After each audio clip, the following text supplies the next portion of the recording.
Vamos abrir o texto sagrado, queridos? Nós voltamos na última semana ao Evangelho segundo Lucas e vamos estudar hoje o segundo parágrafo do capítulo de número 19. Lucas 19, verso de número 11. Quando seus pais viajavam durante a sua infância, você os esperava pensando nos presentes? Outro dia, uma amiga de Beatriz, minha filha, chegou à escola bem animada e disse: pessoal, eu mal consigo esperar. Minha mãe viajou para Paris e ela me prometeu um novo presente. 2 semanas mais tarde, ela chegou à escola não tão animada e disse: pessoal, vejam o presente que eu ganhei da minha mãe. Minha mãe foi a Paris e me trouxe um lápis gigante em forma de vaca. Eu amei o presente. Beatriz chegou em casa e disse: pai, que tipo de mãe vai a Paris e traz de presente para sua filha um lápis gigante em forma de vaca? Quinta-feira passada eu fui a Joinville visitar a nossa plantação e participar de uma conferência realizada por nossos missionários Tiago, Souza e Anuska. E antes de sair de casa, Sofia, minha menor, se aproximou e perguntou: pai, você pode me trazer um presente da viagem? E eu disse: filha, não sei se vai dar. A viagem vai ser muito rápida, papai vai chegar, pregar e voltar. Eu não vou ter tempo de passear pela cidade. E aí ela me veio com: não tem problema, pai. Qualquer coisa, me traga um chiclete de aeroporto e vai ser muito bom. Seus filhos também são assim? Eles também esperam receber presentes? Você foi assim quando criança? Será que você ainda é assim? Será que você espera receber presentes? Não sei se os nossos pais vão nos trazer presentes da viagem, mas o que sei é que ao voltar, Jesus Cristo vai trazer muitas bênçãos espirituais. Você espera o retorno de Cristo? Você o aguarda ansiosamente? Segundo o autor de Hebreus, capítulo de número 9, uma marca do verdadeiro cristão é a ansiedade santa pelo retorno do Salvador. Você espera por Ele? Você aguarda pelo retorno de Cristo Jesus? Mas o que será que teremos para oferecer de presente ao nosso Salvador? Pensamos muito em receber dele, agora e no porvir. Mas quando chegar o grande dia do retorno de Cristo, o que teremos nas mãos para oferecer ao nosso Salvador? O texto de hoje trata do retorno de Cristo e ele tem por propósito nos preparar para este grande encontro e nos desafiar a ter algo também para oferecer ao nosso Salvador. Vamos ao texto bíblico, queridos. Lucas, capítulo de número 19. Nós vamos ler a partir do verso de número 11.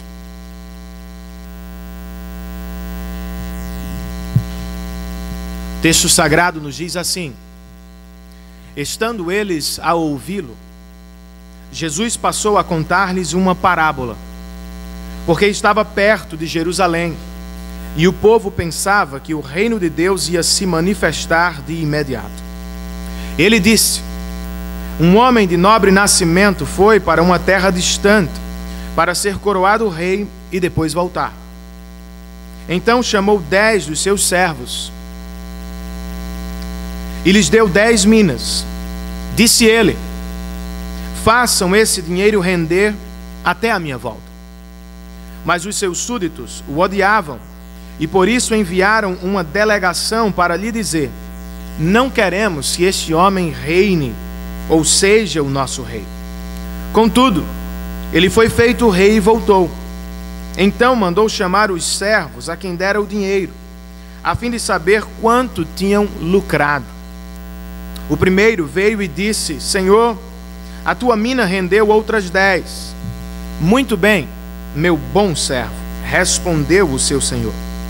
Por ter sido confiável no pouco, governe sobre 10 cidades. O segundo veio e disse: Senhor, a tua mina rendeu outras 5 vezes mais. O Senhor respondeu: também você, encarregue-se de 5 cidades. Então veio outro servo e disse: Senhor, aqui está a tua mina. Eu a conservei guardada num pedaço de pano. Tive medo, porque és um homem severo. Tiras o que não puseste e colhes o que não semeaste. O seu senhor respondeu: eu o julgarei pelas suas próprias palavras, servo mau. Você sabia que sou homem severo, que tiro o que não pus e colho o que não semeei. Então, por que não confiou o meu dinheiro ao banco? Assim, quando eu voltasse, o receberia com os juros. E disse aos que estavam ali: tomem dele a sua mina e deem-na ao que tem 10. Senhor, disseram, ele já tem 10. E ele respondeu: eu lhes digo que a quem tem, mais será dado, mas a quem não tem, até o que tiver lhe será tirado.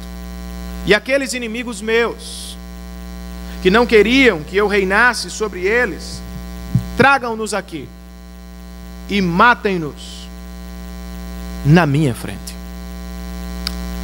Senhor, muito obrigado por tua santa e perfeita palavra. E muito obrigado a Deus pela oportunidade que temos de ler a tua palavra na nossa língua mãe e de ouvir a pregação do teu evangelho também na nossa língua mãe. Ó Deus, eu me apresento diante do teu povo e diante de ti como um servo fraco, carente da tua graça e do teu poder. Eu me lanço aos teus braços e peço o teu socorro. Eu sei que sou fraco, mas sou dependente de ti. Dependo do teu poder e da tua graça para pregar a tua palavra. Vivifica, Senhor, a minha mente. Abre a minha boca, ó Deus, e fala ao coração do teu povo. Que o teu povo também, Senhor, seja nesta manhã vivificado, renovado, restaurado por tua santa e gloriosa palavra. É certo que o Senhor virá e o que teremos para te entregar. Ajuda-nos a pensar seriamente nos ensinos deste texto e que ao término deste culto, ó Deus, nós não sejamos os mesmos cristãos. Que por graça e por tua palavra sejamos mais parecidos com o teu santo e glorioso Filho Jesus Cristo. É no nome dele que nós oramos e é para a glória dele que também oramos. Amém e amém.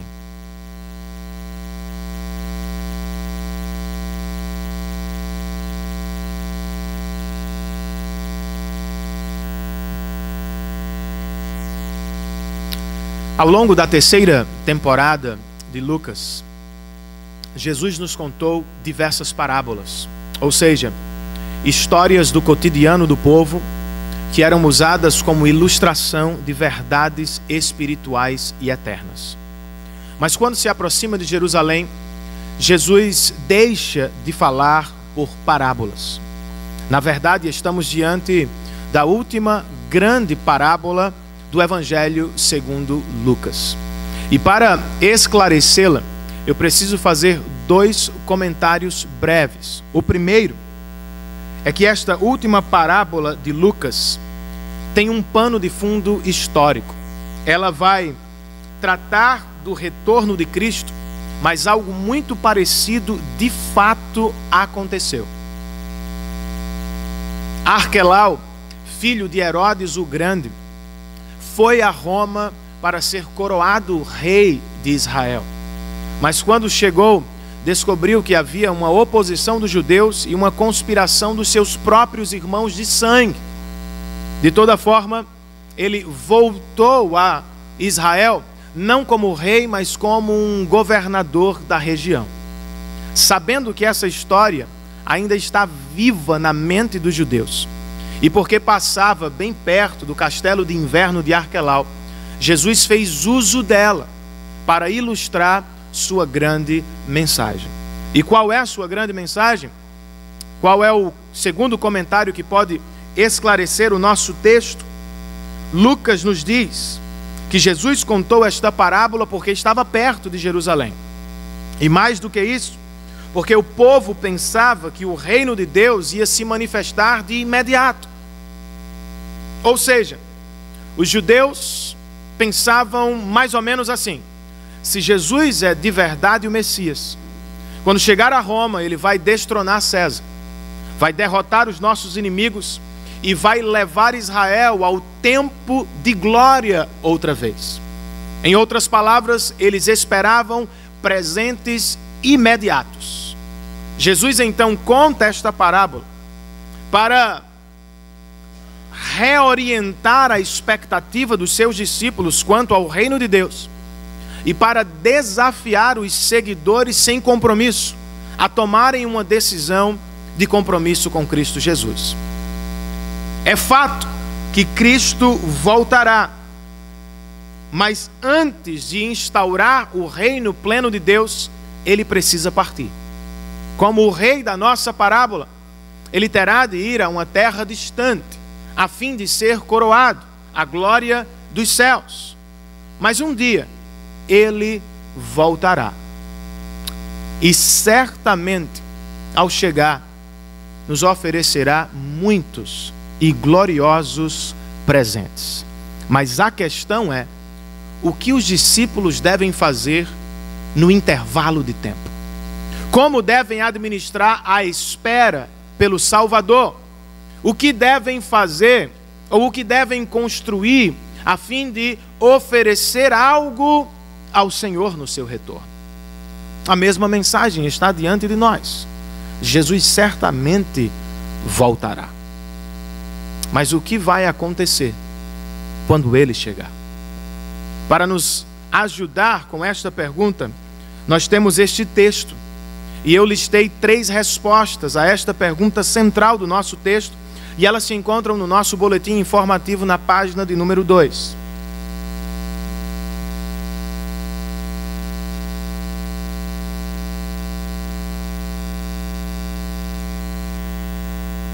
Quando Cristo voltar, o que acontecerá? Primeira resposta, segundo a parábola de Jesus: quando Cristo voltar, ele exigirá uma prestação de contas.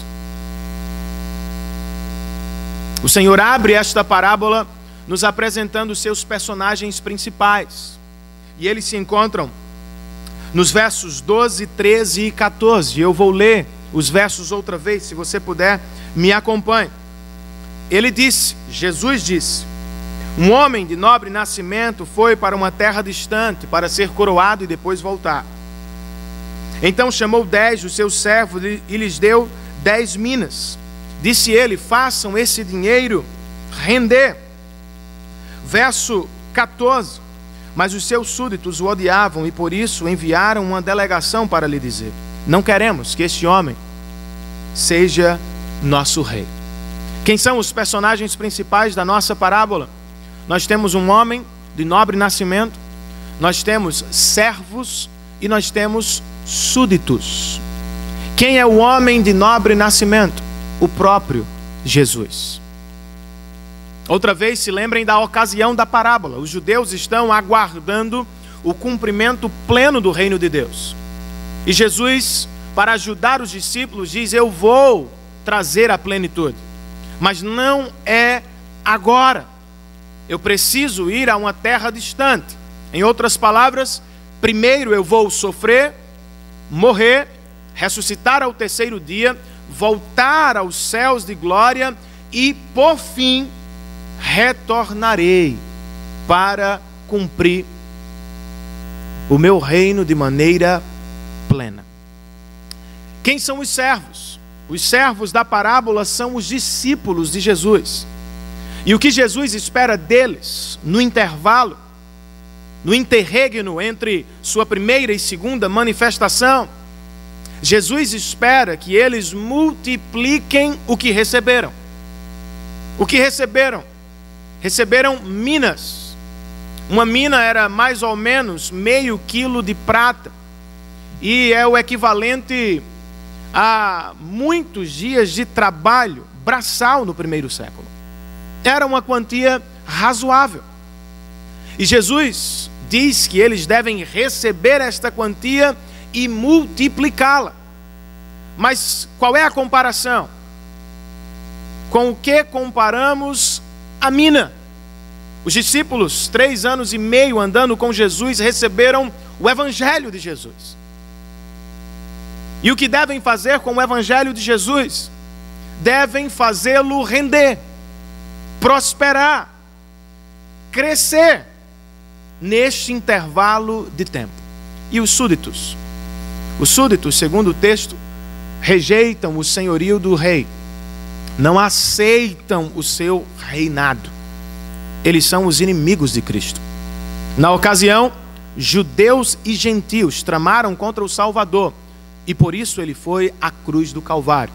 Mas ao longo de todas as gerações, sempre haverá inimigos do Cristo de Deus. De toda forma, o que a parábola nos ensina já de imediato é que em breve Jesus voltará.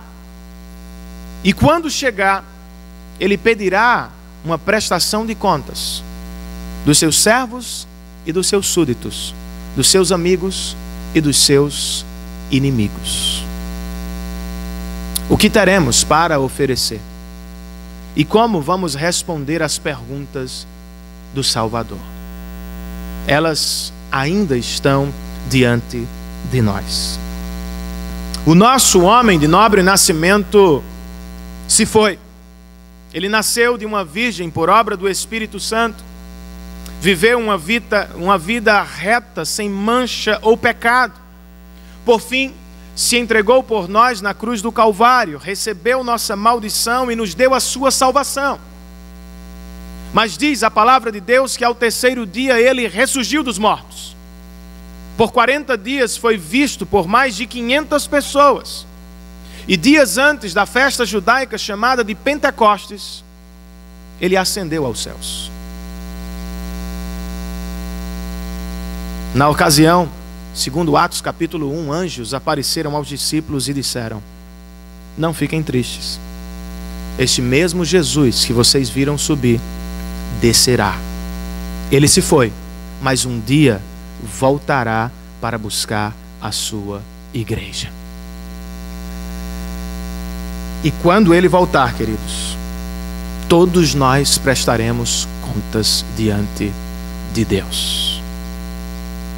Eu sei que o assunto não é popular, mas ele é bíblico. E por isso precisamos levá-lo a sério. Algumas pessoas vão dizer: somos donos da nossa vida, senhores do nosso destino. Não é isso que a Bíblia nos diz. Quer gostemos ou não, quando Cristo voltar, todo joelho se dobrará, toda língua confessará que só Ele é o Senhor da glória para sempre. E todos nós teremos de prestar contas. Não somos senhores da vida. Não somos donos da vida. Nós a recebemos de graça. E um dia teremos de devolvê-la a Deus. A pergunta é: estaremos prontos? Estaremos preparados?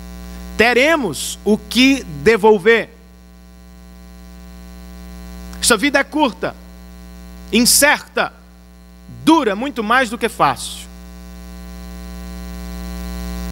Se você quer ter certeza da vida eterna, você precisa se preparar agora, levando o Filho de Deus a sério. Aos cristãos, servos da parábola, eu pergunto: como fazemos crescer o que recebemos de graça? Não recebemos apenas a vida, irmãos, como dom de Deus. Nós recebemos muito mais em Cristo Jesus. Ao tomar o nosso lugar na cruz, Cristo nos deu vida eterna com Deus. A grande e real pergunta então é: como posso fazer crescer o que de graça recebi em Cristo Jesus? Em outras palavras, como podemos fazer crescer o Evangelho de Cristo Jesus? Nós podemos fazer o Evangelho crescer quando investimos no nosso amadurecimento espiritual. Eu sei que há velocidades diferentes em cada cristão, ou entre os cristãos. Mas eu não posso entender biblicamente um cristão que jamais cresce. Segundo Hebreus, capítulo de número 5 e 6, capítulos 5 e 6, não crescer no Evangelho é sinal de muito perigo. Se recebemos o Evangelho de graça, se o Evangelho é o bem mais precioso que recebemos do nosso Salvador, por que, queridos, nós não investimos mais no conhecimento do próprio Evangelho? Se nos chamamos pelo nome de Cristo, cristãos ou pequenos cristos, seguidores de Cristo, por que nós não devotamos mais do nosso tempo e da nossa energia para conhecê-lo e conhecer o que Ele fez por nós? Se você quer fazer o Evangelho de Cristo crescer, em primeiro lugar você precisa se ocupar com o crescimento do Evangelho no seu coração. Não aceite uma vida cristã superficial, medíocre.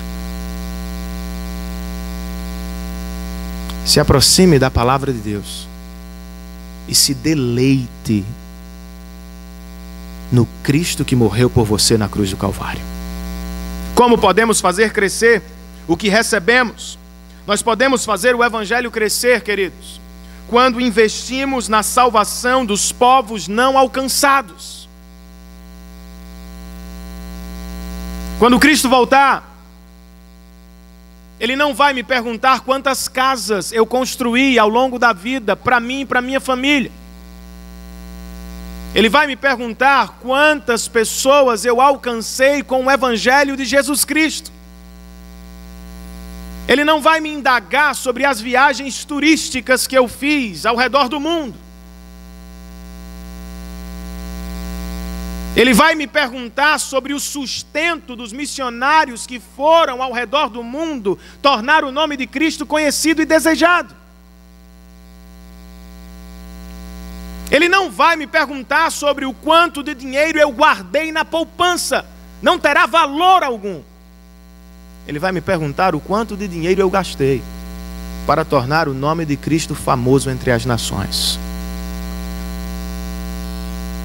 Como fazemos o Evangelho de Deus crescer? Nós podemos fazer o Evangelho crescer quando investimos no nosso chamado regular, a fim de exaltar a pessoa do Salvador. Deus nos deu dons, talentos e oportunidades.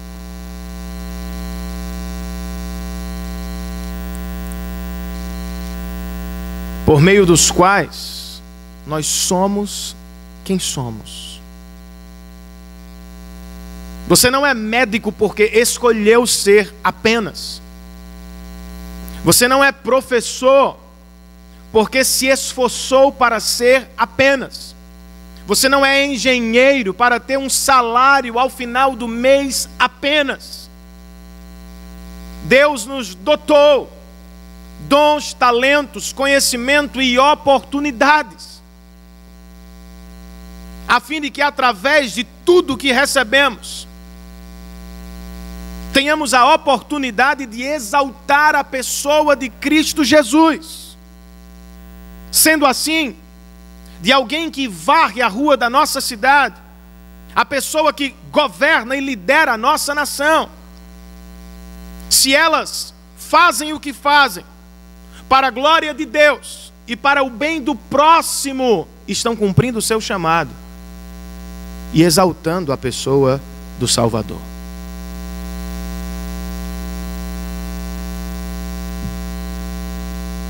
Assuma o lugar que Deus te deu e use os talentos e dons que recebeu, não para benefício próprio apenas, mas para dar glórias a Deus e para abençoar o próximo. Posso ouvir um amém, queridos? Quando Cristo voltar, o que vai acontecer? Segunda resposta do nosso texto. Quando Cristo voltar, Ele nos abençoará com grande galardão.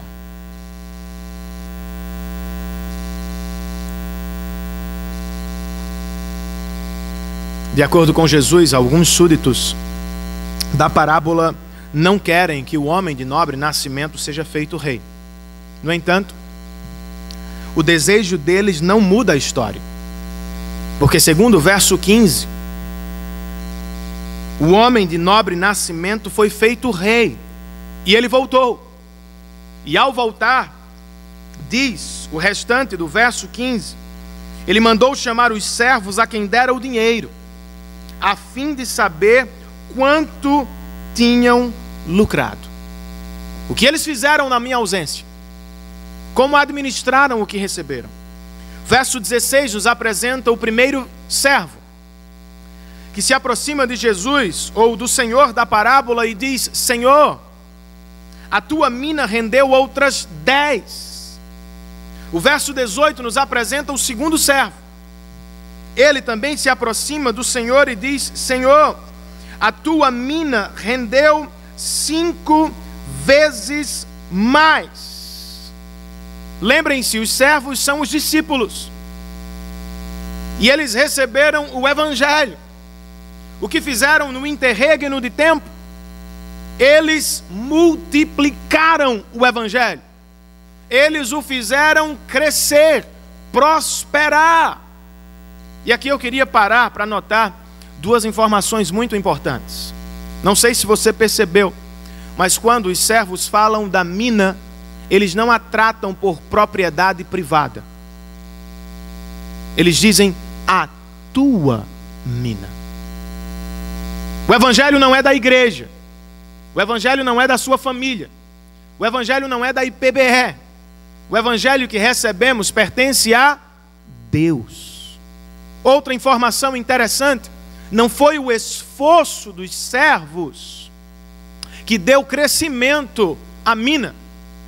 A mina, dizem os servos, rendeu. Ela se multiplicou. O Evangelho de Cristo é poderoso. Não é o esforço dos discípulos, em primeiro lugar, que o faz crescer. É o próprio Evangelho que, segundo Paulo aos Romanos, é poderoso para salvar todo aquele que nele crê. Agora, voltando ao texto, o que diz o Senhor, ou agora rei, aos seus servos? Falando com o primeiro servo, verso 17, o rei diz o seguinte: muito bem, meu bom servo.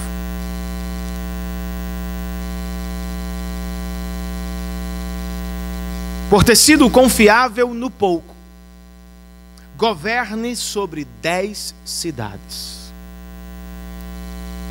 Verso 19, o Senhor fala com o segundo servo. E o que ele diz? Também você encarregue-se de 5 cidades. E com isto, Jesus nos fala do que vai nos trazer no seu retorno. Quando Cristo enfim chegar, Ele nos dará grande galardão. Ou em outra palavra, recompensa. Quando Cristo voltar, Ele vai recompensar os seus servos por sua fidelidade, por seu árduo trabalho na propagação do Evangelho. E uma notícia que talvez entristeça alguns, eu não sei se você percebeu a implicação lógica. Eles trabalharam durante a vida, o Senhor voltou, eles vão trabalhar durante a eternidade. Porque foram fiéis no pouco trabalho ao longo da vida, eles recebem cidades inteiras para governar no retorno do rei. A eternidade não será monótona como alguns pensam. Ela será cheia de adoração, cheia de serviço, cheia de arte, cheia de beleza, cheia de trabalho para a glória do nosso Deus. Quando Ele voltar, então, Ele trará grande galardão à sua igreja. Será que nós estaremos prontos, irmãos? Será que podemos nos enxergar nos dois primeiros servos da nossa parábola para ajudar os que querem estar prontos? A partir da parábola, eu posso sugerir duas aplicações práticas. Está quente, né, meu irmão? Obrigado. Essa está mais gelada, né?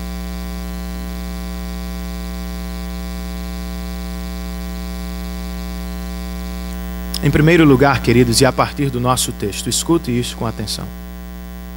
Eu e você não precisamos temer o retorno do nosso rei. Os súditos, sim. Os que rejeitaram o senhorio e o reinado de Cristo têm muito a temer. E nós vamos ver por quê.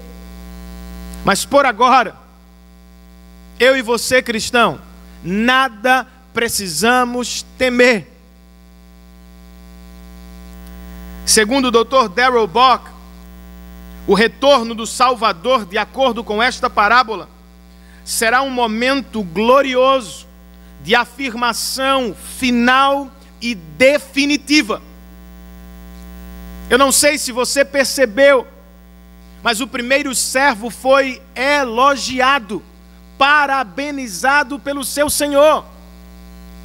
Não é a primeira motivação que deve ocupar o nosso coração no exercício dos nossos dons e talentos. Mas nós não podemos negar o fato. Nós queremos saber que estamos fazendo algo bom ou bem. Nós gostamos de ter a ideia, sensação ou o feedback das pessoas de que estamos caminhando bem. Mas a verdade é que nós não caminhamos bem sempre. Ora acertamos, ora erramos. Ora somos mais fiéis, ora somos menos fiéis. Ora somos mais santos, ora somos menos santos. A vida cristã, em vários momentos e em muitos aspectos, vai oscilar. E eu e você viveremos assim, na prática da santidade e na prática do nosso ministério. De toda forma, quer tenhamos sido melhores ou piores, quando o nosso rei voltar, ele vai nos elogiar para a glória do seu nome e para a alegria do nosso coração. Isso não enche o seu coração de alegria? Mais do que isso, queridos, quando ele voltar, pelo menos do lado de cá, será a última vez que ouviremos que somos propriedade exclusiva do nosso rei. O servo escuta: meu bom servo. Uma das maiores dádivas do Evangelho é a certeza da mente e a sensação do coração de que somos filhos de Deus através do Filho de Deus. A sensação de que nós pertencemos ao nosso Rei. Por causa do Filho dele, para a glória do Filho dele. Pelo que o Filho dele fez, eu e você fomos perdoados na cruz e adotados como filhos de Deus para sempre, irmãos. E o mais interessante, nós não precisamos esperar a eternidade para desfrutar desta afirmação bíblica. Agora mesmo, eu sei que fui aprovado por Deus, não porque sou santo demais, não porque acerto demais, mas eu sei que Deus olha para mim com olhar de aprovação pelo que Cristo fez na cruz do Calvário. Sendo assim, eu não temo mais o olhar do meu Deus. Eu não preciso esperar a eternidade para sentir que sou filho de Deus. Agora mesmo, eu sei e eu sinto, eu sou filho de Deus pela obra de Jesus Cristo. Graças a Deus por isso. Mas e o que fazemos agora? Enquanto esperamos o retorno do nosso Rei. Outra vez nós fazemos o Evangelho crescer. Mas a partir desta segunda parte do nosso texto, eu pergunto como trabalhamos para o crescimento do Evangelho, para a prosperidade do Evangelho. Nós devemos trabalhar para o crescimento do Evangelho, irmãos, sabendo que a glória do nosso ministério será sempre de Deus. É o que nos ensinam os servos, quando dizem: a tua mina rendeu.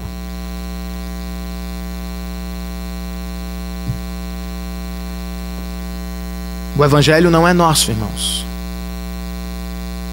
O Evangelho não é da nossa igreja ou da nossa família.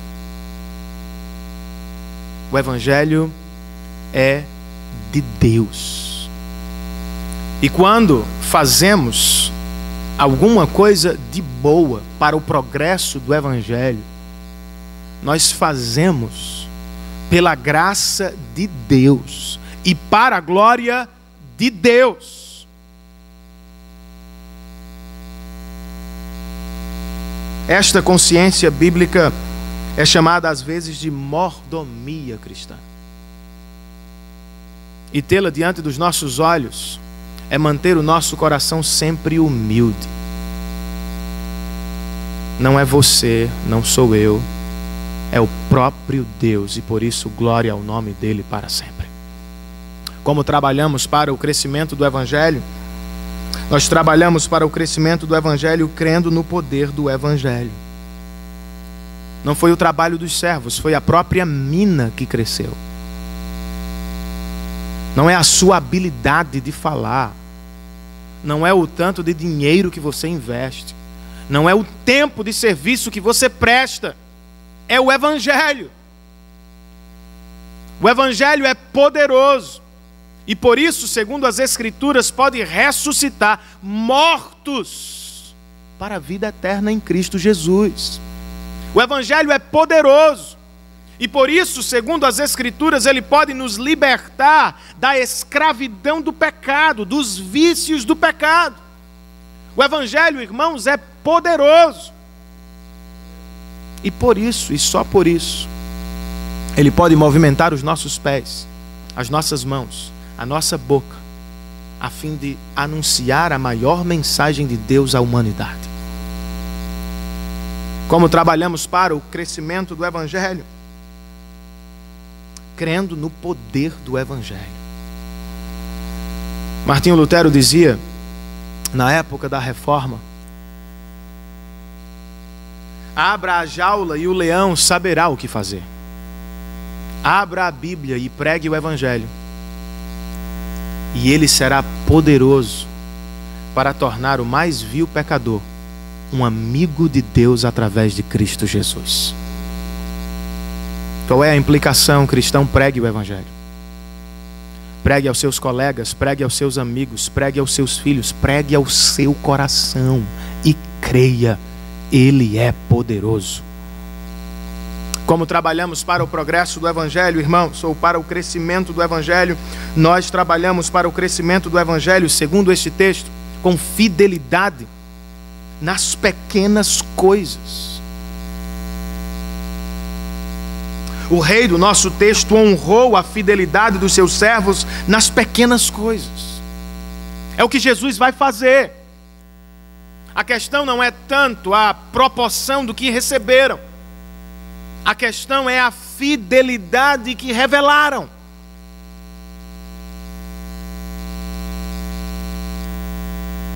E eu digo isso porque por vezes nós imaginamos, se as pessoas não estão vendo o que fazemos, talvez Deus também não esteja vendo. Mas o que o texto nos diz é que ele viu, e que ao voltar ele recompensou os servos. O que o texto nos diz é que ele vê o que fazemos, e quando voltar nos recompensará, não segundo a nossa produção, segundo a nossa fidelidade. Missionário Hudson Taylor, que desbravou o interior da China, certa vez disse: uma coisa pequena é apenas uma coisa pequena, mas a fidelidade em uma coisa pequena para a glória de Deus se tornará algo grandioso na eternidade. Como os missionários precisam ouvir esta mensagem. Poucos de vocês vão descer ao sul para ver o que Tiago e Anuska estão fazendo. Poucos de vocês vão atravessar o oceano para ver o que Levi e Bruna farão na África. E por vezes eles se sentirão desanimados, porque muito trabalham, mas poucos são percebidos. Mas o que este texto nos diz é o seguinte: missionários, Deus está vendo. E quando voltar, Ele recompensará. Deus está vendo a oferta que ninguém vê, meu irmão. Deus está vendo o trabalho que os nossos queridos irmãos fazem com as crianças quando estamos aqui. Deus vê o que você faz no escondido. E Ele que vê em secreto também nos recompensará. Que o Espírito de Deus nos anime na obra do Senhor. E que Ele encha o nosso coração de desejos por fazer o Evangelho crescer, crescer e crescer. O que Jesus fará, queridos, ou o que acontecerá quando Cristo voltar? Depois de duas respostas maravilhosas, chegamos à terceira, que a princípio não é tão maravilhosa. Quando Cristo voltar, segundo este texto, Ele nos julgará por nossas obras.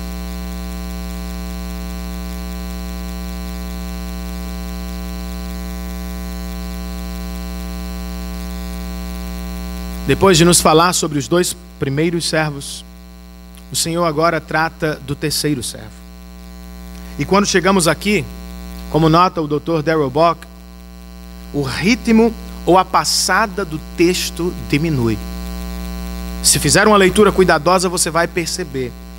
De repente, os versos ficam mais longos no texto. E o que foi dito em 2 versos sobre os 2 primeiros servos é agora apresentado em 7 versos sobre um terceiro servo. Por quê? Jesus coloca o pé no freio para nos fazer enxergar a parte mais importante e difícil do texto. E como ela começa? Com a fala do terceiro servo. Verso de número 20. O texto nos diz que ele se aproximou e disse: Senhor, aqui está a tua mina. Eu a conservei guardada num pedaço de pano. Tive medo, porque és um homem severo. Tiras o que não puseste e colhes o que não semeaste. O que o terceiro servo fez com a mina que recebeu do seu senhor? Ele a escondeu. Por medo ele não a multiplicou, não repartiu, não a fez crescer. E pior do que isso, ele não se encontra culpado diante do seu senhor. Como nota o Dr. Philip Ryken, ele joga a culpa para o seu senhor. Eu não multipliquei a mina porque fiquei com medo. E se tenho medo, é porque ele foi gerado por você no meu coração. Será que ele está certo? Será que este é o caráter de Deus? Será que o que ele fala retrata bem, ilustra bem a pessoa do nosso Rei Salvador? Não preciso ir longe. O tratamento que Jesus oferece aos 2 primeiros servos responde à nossa pergunta. Ele não é assim severo, como diz o terceiro servo. E ele não é ávido por ter ou tirar o que temos, como pensa o terceiro servo. Qual é o problema do terceiro servo? Ele está sempre perto e ao mesmo tempo sempre distante.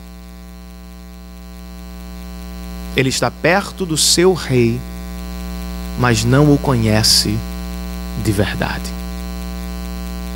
O que vai acontecer ao terceiro servo? Jesus nos diz, no verso de número 22, que ele será julgado por suas próprias palavras. Ele será julgado segundo as suas obras. E então, quando chegamos ao verso de número 24, o rei da parábola diz aos que estão presentes: tomem dele a sua mina e deem-na ao que tem 10. E então os presentes protestam. Vejam que eles não estão protestando quanto ao julgamento, mas quanto à distribuição. Senhor, ele já tem 10 minas. E então Jesus oferece a sua aplicação. Eu lhes digo que a quem tem, mais será dado, mas a quem não tem, até o que tiver lhe será tirado. Qual é a matemática de Jesus? Os que têm medo de repartir o que receberam de Deus ficarão sem nada. E os que sabem que nada têm e por isso repartem o que está em suas mãos, ao final de todas as coisas, receberão muito mais na glória do Pai. E os súditos, se lembram deles? Os súditos odiaram o seu rei e rejeitaram o seu reinado. Agora, o verso 27 nos apresenta o seu destino.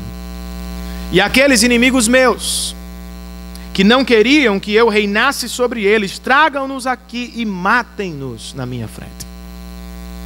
Eu sei que é chocante.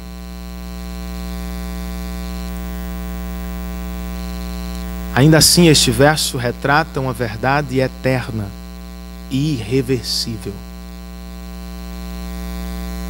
No julgamento de Deus,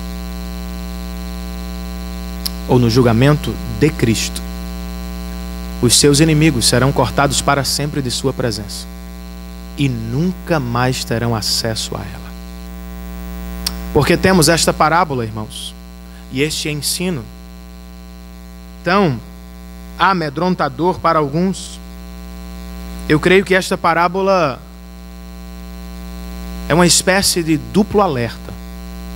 Ela é um alerta para os não cristãos e ela é um alerta ao mesmo tempo para os cristãos. Comecemos com os não cristãos. Quando Cristo voltar para julgar os vivos e os mortos, eu e você não poderemos escolher outro juiz. Se cometo um crime hoje, eu não tenho o direito de escolher o juiz que vai me julgar amanhã. Não é assim? Da mesma forma se dará no grande dia. Não somos nós que dizemos queremos este ou aquele. Foi Deus quem disse na eternidade: este é o juiz para a glória do meu nome. A primeira pregação de Pedro, Atos dos Apóstolos, capítulo de número 2, Pedro diz: os homens mataram Jesus, mas Deus o ressuscitou dentre os mortos e o fez Senhor. Paulo em Atenas pregando, Atos capítulo de número 17, de repente ele diz: Deus separou um dia para nos julgar, e isto ele fará através de Cristo, que fez juiz, dando prova disso a todos. Como? Ressuscitando dentre os mortos. Os súditos estão aqui, irmãos, para nos servir de exemplo. Eles rejeitaram o Senhor, e isto não lhes foi suficiente para livrá-los do julgamento. O que fazemos para escapar o julgamento de Deus?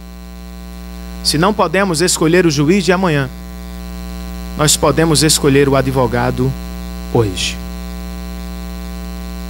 E quando você começa a ouvir o Evangelho, estudar o Evangelho, ler o Evangelho, você descobre uma verdade maravilhosa. o juiz que virá para julgar vivos e mortos, na verdade já veio uma vez para salvar pecadores do seu juízo. Ele é sim Jesus, o justo juiz, diante de quem prestaremos contas e por quem seremos julgados, porque isto lhe é de direito. Ao mesmo tempo, ele é Jesus, o doce Salvador dos pecadores. O que você faz para escapar do julgamento futuro? Você se aproxima do julgamento da cruz.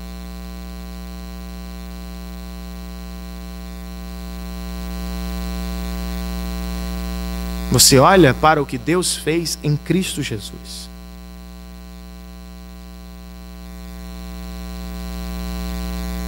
É como se o juiz descesse do trono, o trono da glória, e assumisse o nosso lugar de réus. E antes que a justiça de Deus pudesse cair sobre nós, Ele se lança sobre nós e nos protege da ira divina. E o que cai sobre nós não é mais justiça, e sim graça, salvação. Se volte para Cristo hoje, e você estará com Cristo eternamente. E o alerta aos cristãos, qual será, irmãos? Antes da volta de Cristo, cristãos, nós precisamos estar certos, convictos de que somos verdadeiramente salvos. O terceiro servo ilustra o que chamamos hoje de cristão nominal. Ele está perto de Deus, ao mesmo tempo longe de Deus. Ele é parte do povo visível de Deus, mas ele não é parte real do povo de Deus. Ele foi batizado, ele cresceu por tradição nesta ou naquela igreja, mas ele não nasceu de novo no interior. Ele é o que chamamos de um cristão nominal. E uma prova, ele teme usar o que recebeu, porque desconhece o caráter do seu Deus. Ele pensa que Deus vai só tirar, e nunca dá. Você tem certeza que o conhece? Ou será que você apenas se acostumou com o seu nome? Você tem certeza que se ele voltar hoje, você irá à eternidade com o Pai por causa de Cristo? Ou você ainda tem dúvida? Você tem certeza de que é salvo? Ou você apenas se acostumou com a igreja presbiteriana, com a igreja batista, com a igreja Assembleia de Deus? Você tem medo de Deus? Você tem medo de investir nas coisas de Deus? Você tem esta compreensão de Deus? Ele só tira e nunca dá. Meus queridos, nada tínhamos para dar, e em Cristo Jesus Deus nos deu tudo. Quando foi à cruz, Jesus não mediu esforços, ele se entregou completa e inteiramente por nós, porque nada tínhamos para oferecer. A pergunta é: temos a certeza de que ele tomou o nosso lugar e pagou por nossos pecados? Esta certeza não é verbal apenas, interna apenas. Ela se revela na maneira como lidamos com Deus, com a obra de Deus, com as pessoas que nos cercam. Mas se você tem a certeza de que é salvo, não tenha medo de dar, de investir no crescimento do reino de Deus. Não tenha medo do seu Deus. Ele não é severo. Ele não é severo, ele é justo. Ele é perfeitamente justo, mas também é perfeitamente gracioso. E porque é justo e gracioso, ele foi à cruz. Receber a sua própria justiça e nos oferecer a sua graça imerecida. Ele é sim um rei. Mas como diz Timothy Keller, Jesus é um rei sofredor, que de tanto amar os seus súditos, se entregou por eles na cruz do Calvário.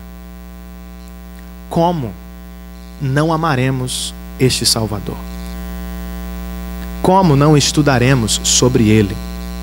Como não teremos vontade de conhecê-lo mais e mais? Como não habitará no nosso coração o ardente desejo de gastar a nossa vida, gastar o que temos, gastar o que somos para a propagação do seu nome?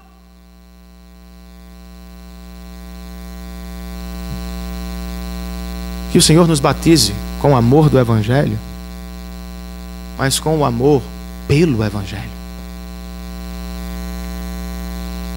Porque este amor pelo Evangelho é prova de que recebemos o amor do Evangelho. Seus filhos esperam presentes quando você viaja? Eles são como Sofia, que pede qualquer coisa, até um chiclete de aeroporto.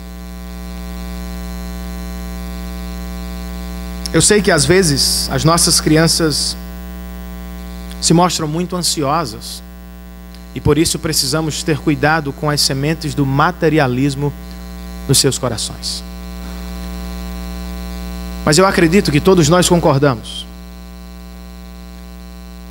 A alegria no brilho dos seus olhos ao receber um presente das nossas mãos contagia também o nosso coração. Na última segunda-feira eu passei 4 longas horas neste bendito shopping Manaíra. E eu estava muito cansado. Mas quando enfim minhas filhas encontraram o que buscavam, e o interessante é que elas acharam e estava muito caro em uma loja, e a gente não podia comprar, e de repente nós achamos o mesmo brinquedo em outra loja por metade do preço. Irmãos, foi uma surpresa, foi graça de Deus. As meninas ficaram tomadas de alegria. E quando chegamos em casa, ainda brincamos por 1 hora, às 10 da noite. Mas assim nós fizemos porque também fomos tomados pela alegria. Não é o que damos, é a alegria delas, quando recebem o que damos, que provoca a nossa alegria. Ficamos alegres quando as vemos brincar com o que receberam, felizes. Como será que Deus, o nosso Pai, ficará alegre?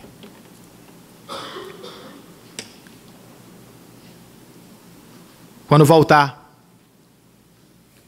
se eu e você estivermos brincando de fazer crescer o Evangelho, nada neste mundo vai alegrar o coração do nosso Pai mais do que isso. Renan, mas eu nem sempre sou fiel. Eu também não sou. Eu nem sempre consigo realizar o que deveria realizar. Eu também não. Ainda bem. Ainda bem que a nossa salvação não depende da nossa fidelidade ou do que fazemos ou deixamos de fazer. Nós somos salvos, perdoados e aceitos por Deus como filhos pela obra redentora de Cristo Jesus. Não é pelo muito que fazemos, não é pelo pouco que fazemos, não é porque acertamos, não é porque erramos. Mas se fomos alvo do que Ele fez, nós vamos desejar ardentemente fazer alguma coisa por Ele. E o que eu quero aqui não é mais movimentação das suas pernas. O que eu quero aqui é mais alargamento da sua mente. Você não vai fazer mais, porque eu estou dizendo para você fazer mais. Eu até posso, de alguma maneira, manipulá-lo a isso. Não quero, porque eu sei que é passageiro. Mas se você alargar a sua mente e pensar todos os dias no que Cristo fez por você na cruz do Calvário, todos os dias, não terá um dia da sua vida que você não vai desejar fazer alguma coisa para a glória dele. Ele veio uma primeira vez para nos salvar. Ele voltará para nos dar grande galardão. Mas o que ele encontrará em nossas mãos?